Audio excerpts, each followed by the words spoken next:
이번 시간에는 새 이름이라는 제목을 가지고 성경적인 의미를 살펴보려고 합니다. 왜 그러냐면 요한계시록에 나오는 이 새 이름이라는 단어에 대해서 많은 이단 교주들이 자신이 예수의 새 이름이라고 주장하기 때문입니다. 이러한 주장은 결국 자신이 재림 예수라는 주장입니다. 심지어 그들은 하나님의 새 이름은 예수이고 재림 예수의 새 이름은 자신이라고 주장합니다. 결론적으로 이런 주장을 하는 사람들이 있다면 무조건 이단이라고 생각하시면 됩니다. 그리고 계시록의 새 이름은 구약의 이사야서를 반영한 것입니다. 이 유대인들의 새 이름에 대한 그 개념은 인격적으로 다른 사람을 뜻하는 것이 아니라 새로운 신분과 새로운 가치, 새로운 명예, 새로운 영광 이런 것들을 의미하는 그 단어이기 때문입니다. 이것에 대해서 한번 살펴보겠습니다. 자, 요한계시록 2장 17절을 보니까 귀 있는 자는 성령이 교회들에게 하는 말씀을 들을지어다. 이기는 그에게는 내가 감추었던 만나를 주고 또 흰돌을 줄 터인데 그 돌 위에 새 이름을 기록한 것이 있나니 받는 자 밖에는 그 이름을 알 사람이 없느니라.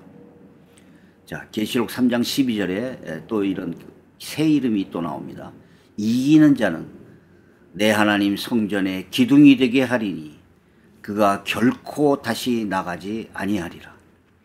내가 하나님의 이름과 하나님의 성 곧 하늘에서 내 하나님께로부터 내려오는 새 예루살렘의 이름과 나의 새 이름을 그의 위에 기록하리라.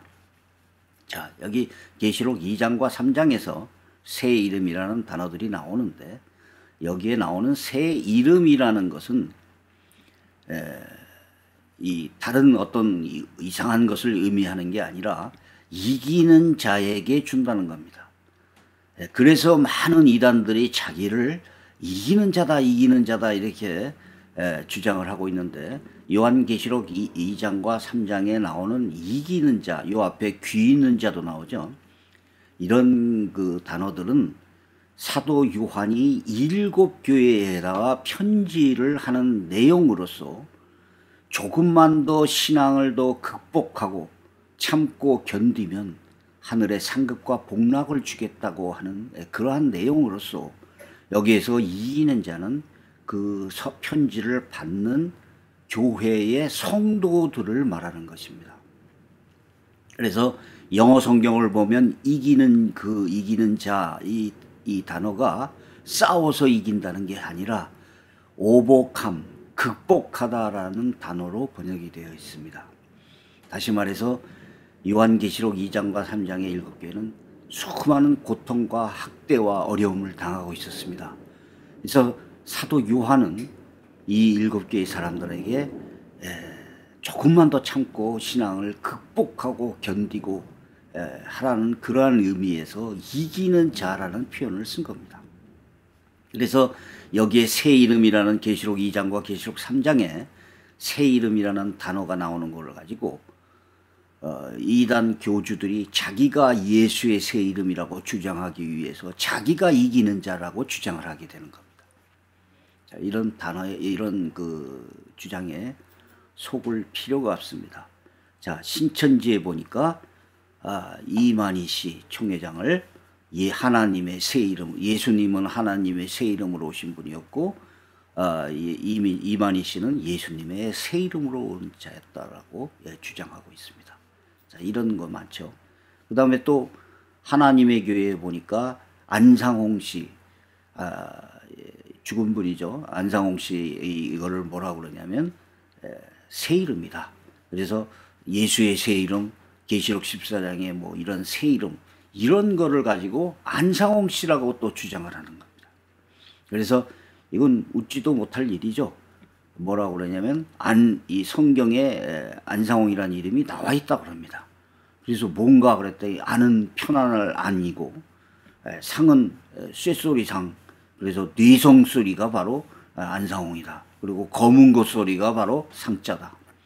홍은 뭐냐? 큰 물과 같다. 많은 물소리다. 그래서 많은 물소. 그래서 안상홍이라는 말이 이 한문이 성경에 나와 있다고 주장을 합니다. 그러면 사도 요한이 2000년 전에 한문을 알아가지고 이것을 한문풀이를 했다는 얘기입니까? 웃지도 못할 그런 주장을 하고 있는 겁니다. 요한계시록을 검색하면 이름이 들어있는 규절이 약 30여 개가 나와 있습니다.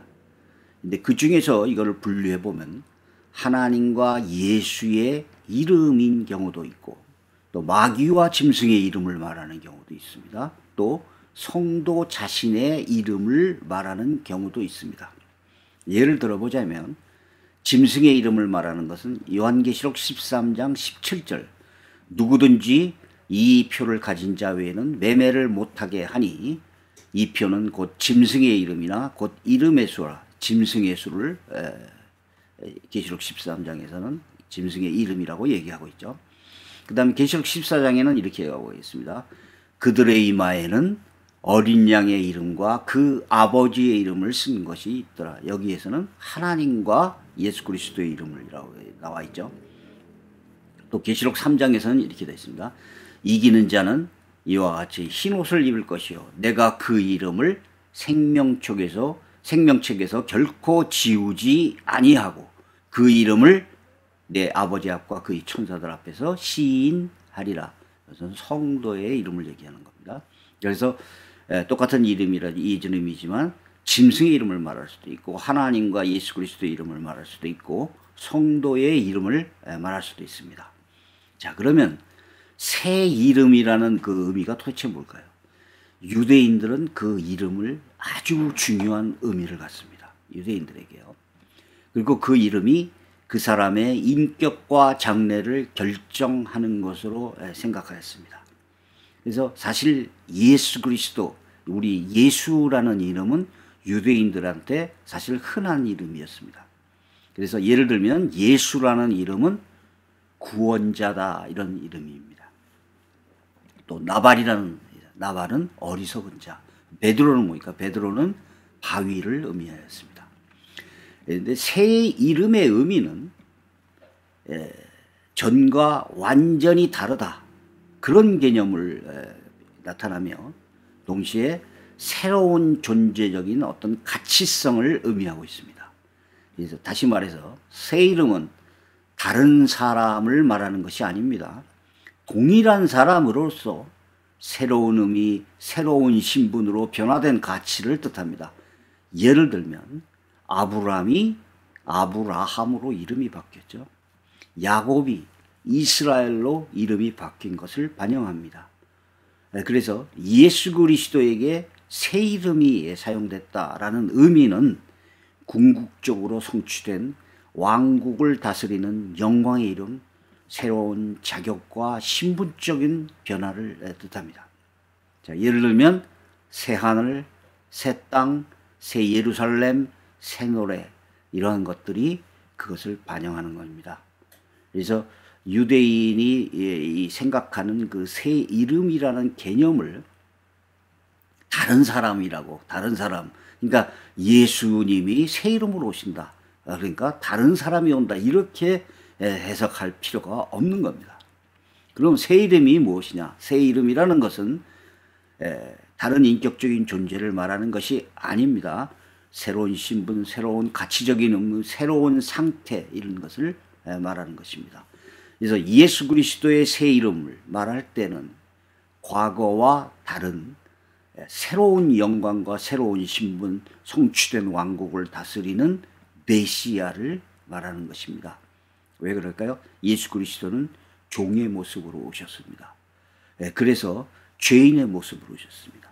그런데 예수 그리스도의 새 이름이라는 단어는 뭡니까?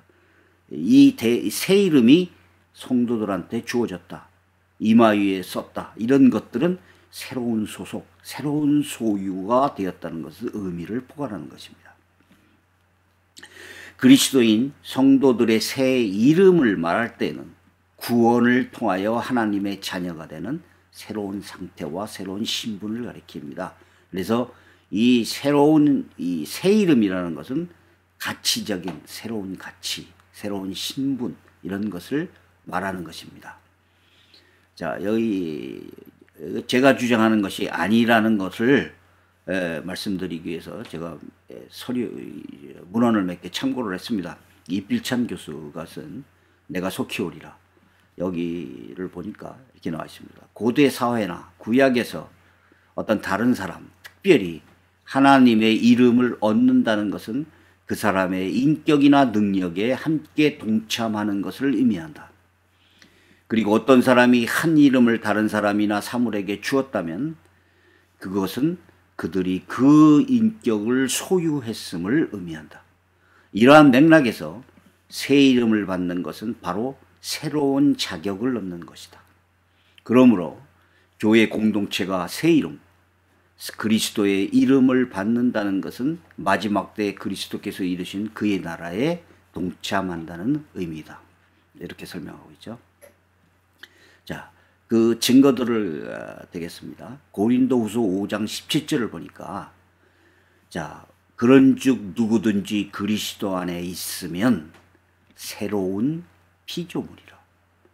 이전 것은 지나갔으니 보라 새 것이 되었도다 라고 얘기합니다. 자, 새로운 피조물이 되었다, 새 것이 되었다. 이것은 거듭난 것을 의미합니다. 그 당사자의 인격이 다른 사람으로 바뀌었다는 것을 의미하는 것이 아닙니다.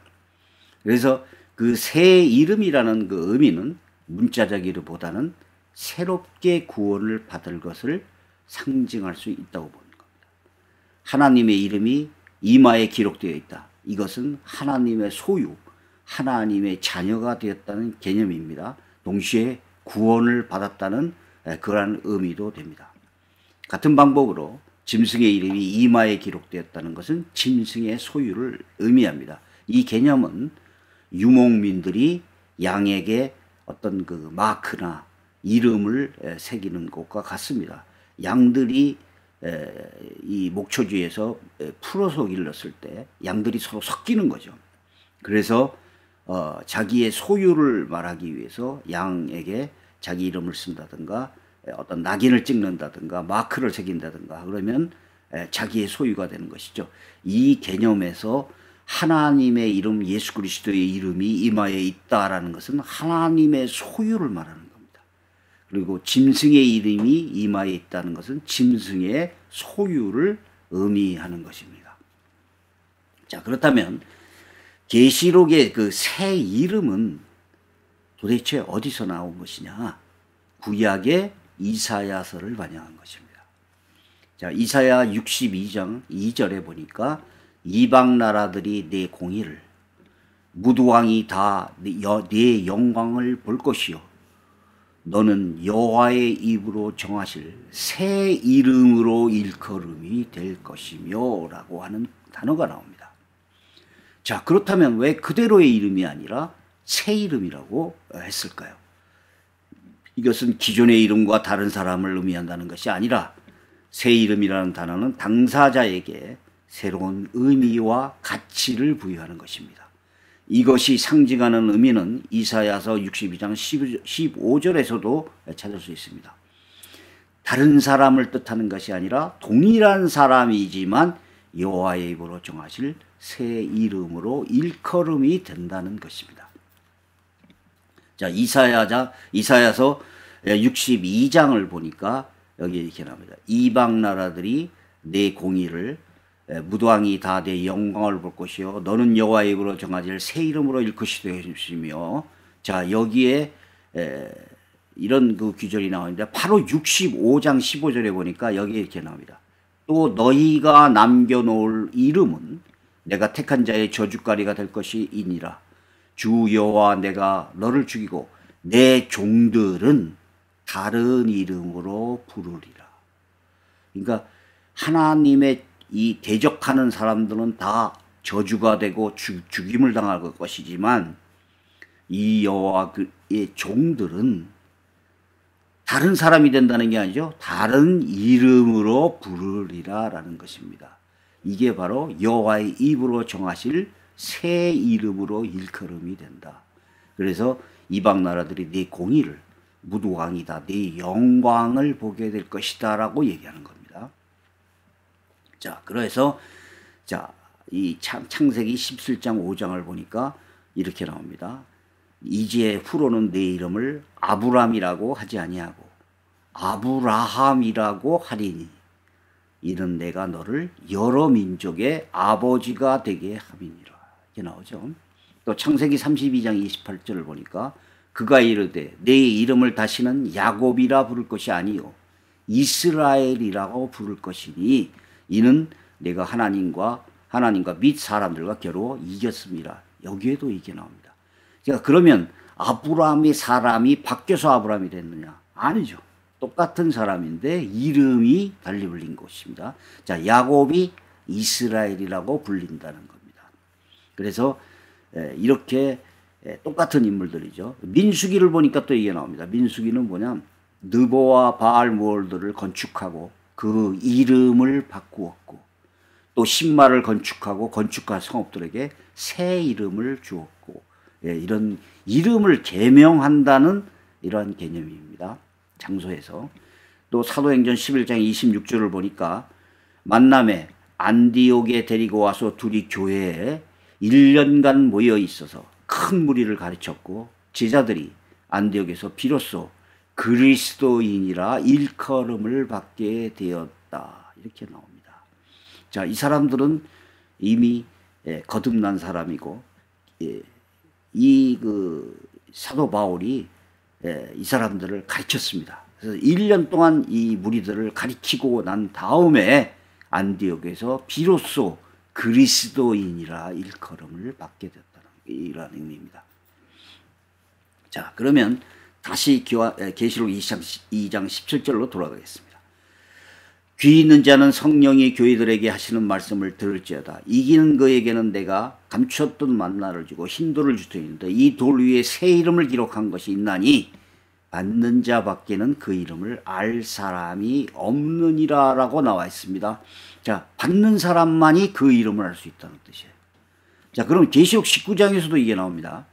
그 눈이 불꽃 같고 머리에 많은 면류관이 있고 또 이름 쓴 것이 하나 있는데 자기밖에 아는 자가 없고 이렇게 나와 있습니다. 그런데 또 그가 핏불이 손을 입었는데 그 이름은 하나님의 말씀이라 칭하더라. 그러니까 예수 그리스도입니다. 자, 근데 왜 받는 자밖에 그 이름을 알 사람이 없다라고 얘기를 하느냐? 참 신기합니다. 자, 이것을 우리가 어떻게 설명하느냐? 비공개성, 익명성의 의미입니다. 그 이름을 기록하신 하나님만이 알고 계신다라고 하는 정체성의 의미를 갖고 있는 것이고 나아가서는 궁극적으로 그 이름을 알게 될 것이라는 그러한 의미입니다. 그래서 이거를 비공개성, 익명성이라고 합니다. 계시록 22장 4절에 보면 그의 얼굴을 볼 터이요 그의 이름도 그들의 이마에 있으리라. 자, 우리가 천국에서 바로 하나님의 얼굴을 보게 될 것입니다. 그래서 그리고 그들도 그들의 이마에 있으리라. 이런 것은 우리가 궁극적으로 그 이름을 알게 된다는 그러한 뜻이 되는 것입니다. 자, 그런데 어떤 교주들이 전부 자기가 예수 그리스도의 새 이름이다 라고 얘기합니다. 그런데 여기 보면 그 이름을 아는 자가 없다라고 나와 있습니다. 그러니까 그들은 성경적으로 엉터리 주장을 하고 있다는 것이죠. 자, 옥스퍼드 원어 대전을 한번 살펴보겠습니다. 제가 이 옥스퍼드 원어 대전을 살펴보는 이유는 원문적인 그 해설을 많이 했기 때문에 해서 참고하려는 것입니다. 이름 쓴 것이 하나 없으니 그 계시록 19장에 대해서 옥스퍼드 원어 대전이 이렇게 말하고 있습니다. 그의 이름에 해당하는 오노마가 주로 인격과 존재 전체를 함축한다는 점을 감안할 때 본문에 언급된 이름은 예수 그리스도의 정체성을 나타낸 중요한 표지가 아닐 수 없다. 그래서 그 이름은 기록된 것이다. 본문에서 쓴 것이라고 번역된 게그람 메논이라는 단어는 기록하다는 뜻을 가진 그라포의 수동태 완료 분사이다. 여기에서 수동태는 신적 수동태에서 그 이름이 하나님에 의해서 주어져 기록된 것을 분명하게 나타낸다. 이렇게 얘기를 하고 있습니다. 그리고 이 앞에 보시니까 이 에콘이라는 단어는 소유하다라는 뜻을 가지는 에코의 현재 분사인데 예수 그리스도께서 현재에도 그 이름을 가지고 계시다는 사실을 잘 보여준다. 이렇게 설명하고 있죠.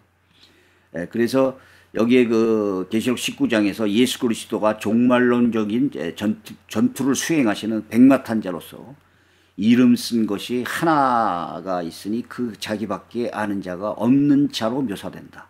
나아가 종말론적인 하나님 나라에서 예수 그리스도의 이름과 저의 이마에 있을 것이 지적된다. 이로써 본절과 계시록 19장 22장이 플래시 포워드에 강조해 있으며 동시에 이 이름이 예수 그리스도라는 점을 분명하게 드러낸다. 본서에서 등장하는 새하늘, 새 땅, 새 예루살렘, 새 노래가 모두 새 이름으로 말미암는 점은 이 이름이 바로 예수 그리스도임을 명확하게 나타내는 것이다. 그러므로 믿는 자밖에는 이 이름을 알 수 없다는 결론적인 선언은 지극히 상식적인 부연이다. 그래놓고 마태복음 11장 27절을 인용했습니다. 내 아버지께서 모든 것을 내게 주셨으니 아버지 외에는 아들을 아는 자가 없고 아들과 또 아들의 소원대로 계시를 받은 자 외에는 아버지를 아는 자가 없느니라. 자, 이렇게 말하고 있습니다. 자, 그렇다면 흰돌의 의미가 뭘까요? 요한계시록 2장에 흰돌, 감추었던 만나를 주고 흰돌을 줄 터이니 그 돌 위에 새 이름을 기록한 것이 있나니 받는 자밖에는 그 이름을 알 사람이 없다. 그래서 사실 그 상당히 좀 어려운 성경 구절에 속합니다. 그런데 대부분 세 가지의 의미로 봅니다. 혹자는 이 재판 과정에서 배심원들이 사용한 무죄 표시의 흰돌로 봅니다. 그러니까 배심원들이 어떤 그 심판을 할 때 검은 돌을 넣으면은 그 사람이 유죄라는 뜻이고 흰 돌을 넣으면 무죄라는 그 표시였다고 합니다. 그래서 흰 돌을 사용해 가지고 거기다가 이름을 썼다. 이제 이런 의미로 해석을 합니다. 두 번째, 혹자는 경기에서 승리하는 자들에게 우승의 기념으로 새겨졌던 흰 돌로 본다. 승리자에게 봤던 그 돌로 본다. 또 세 번째는 혹자는 연회에서 초대 표시로 사용된 흰 돌로 본다. 그러니까 이제 초대를 어떤 모임에 초대를 했는데 거기에 흰 돌에다가 이름을 써가지고 준다는 거죠. 그러니까 받는 사람만이 그 이름을 알 수 있다. 그래서 이런 세 가지의 개념이 있는데 우리가 일반적인 그 보편적인 해석에서는 2번 혹은 3번으로 봅니다. 많이 봅니다. 그렇게. 그래서 계시록 3장을 이제 또 다시 한번 설명하겠습니다. 이기는 자는 내 하나님 성전의 기둥이 되게 하리니 그가 결코 다시 나가지 아니하니라. 내가 하나님의 이름과 하나님의 성 곧 하늘에서 내 하나님께로부터 내려오는 새 예루살렘의 이름과 나의 새 이름을 그 위에 기록하리라 라고 되어 있습니다. 자, 그래서 많은 이단들이 이기는 자가 자기가 새 이름을 받았다 그러는데 여기서 이기는 자는 3인칭입니다. 여기서 나의 새 이름은 1인칭이에요. 그러니까 전혀 다른 겁니다. 다른 존재예요.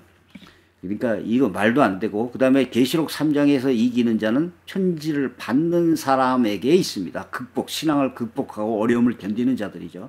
그러나 여기서 나의 새 이름은 편지를 쓴 사람의 이름이 나의 새 이름이 나옵니다. 예루살렘의 이름과 나의 새 이름을 그 위에 기록하리라. 이것은 예수 그리스도가 되죠. 자, 이 이름이 왜 도대체 이 규절이 쓰여 있습니다. 이 빌라델비아 교회인들한테 주어진 그 서신문이었는데요. 이 빌라델비아 교인들한테는 이 편지에 이 새 이름이라는 말이 아주 익숙한 것이었습니다. 그들은 이 편지를 받아보고 벌써 무슨 의미를 뜻하는지 다 알고 있었습니다. 왜 그럴까요? 빌라델비아 교회가 지진이 일어나서 폐허가 됐습니다. 그럴 때 그 당시 황제 티베리우스의 도움으로 재건되었습니다. 그래서 여기 이름을 이 빌라델피아 이름을 네오 가이샤라는 이름으로 받았던 것입니다. 그래서 그 후에 베스파시안 황제가 이 성을 따가지고 이 도시가 플라비아라는 도시로 또다시 개명됐습니다. 그래서 이러한 경험이 있는 빌라델피아 교인들한테는 하나님의 이름, 새 예루살렘의 이름, 예수 그리스도의 새 이름을 부여한다는 것은 바로 이 새로운 가치, 새로운 신분, 새로운 영광, 이런 그 의미를 바로 이해할 수 있었을 것입니다. 자, 이것도 제가 한 얘기가 아닙니다. 옥스퍼드 언어 대전을 보니까 이 도시에 붙여진 이름 빌라델비아는 BC 2세기경 버가모 왕국의 아탈루스 2세 필라델푸스의 이름으로 따가지고 필라델푸스라는 그 왕국, 이 왕의 이름을 따서 빌라델피아로 불려진 겁니다. 그런데 이 도시는 AD 17년 발생한 지진에 의해서 크게 파괴되었습니다. 그래서 로마의 티베리우스 황제 때 재건되었고, 그를 기르기 위하여 새로운 황제라는 뜻을 함축하고 있는 네오 가이사라라는 이름으로 그 도시를 명명하기도 했습니다. 그 후에 베스파시안 황제 때 그 성인 플라비아라는 이름으로 도시명이 되기도 했다고 전해진다. 이렇게 나와 있습니다. 자, 이것은 이제 제가 참고 삼아서 요한계시록에서 그 이름을 쭉 정리를 한 겁니다. 그래서 요한계시록에서 예수 그리스도와 하나님의 이름, 계시록 2장 3절, 내 이름을 위하여 내 이름을 굳게 잡아서 내 이름을 배반하지 아니하느냐, 이런 쭉 내용들을 여기다가 찾아서 올렸습니다. 계시록 11장 주의 이름을 경외하는 자, 어린 양의 이름과 아버지의 이름, 누가 주의 이름을 두려워하지 아니하며, 뭐 이렇게 계속 나오죠. 계시록 19장에도 계속 나옵니다. 그래서 제일 마지막에 계시록 22장 4절, 그의 얼굴을 볼 터이여 그의 이름도 그들의 이마에 있으리라 나오죠. 예수와 하나님의 이름을 뜻하는 이러한 구절에 대해서 이단 교주가 자신이 예수의 새 이름이다, 이런 주장할 어떠한 근거도 없고, 이러한 주장을 하는 자는 상대할 가치도 없는 이단이라고 생각하시면 됩니다. 자, 마지막으로 정리를 하겠습니다. 하나님의 이름과 예수님의 이름이 실제 다른 사람이나 다른 이름으로 바뀐 적이 없습니다. 많은 이단들이 교주의 이름을 예수의 새 이름으로 조작하기 위하여 성경을 엉터리로 해석하고 있습니다. 다시 말하자면 계시록의 새 이름을 교주 자신의 이름이라고 가르치는 곳이 있다면 그곳은 사이비단입니다. 새 이름은 다른 존재를 말하는 것이 아닙니다. 새로운 신분, 새로운 의미, 새로운 가치와 상태를 말하는 성경적인 용어입니다. 예수 그리스도의 새 이름을 말할 때는 과거와 다른 새로운 영광과 새로운 신분, 또한 성취된 하나님의 왕국을 다스리는 메시아를 의미하는 겁니다. 성도들이 하나님의 이름과 예수의 이름을 가졌다는 것은 하나님과 예수님의 소유, 소속이라는 개념을 뜻하며, 새 이름이 성도를 말할 때는 구원을 통해서 새로운 신분과 새로운 권세를 가지게 된다, 이것을 의미하는 것입니다. 여기까지 하겠습니다.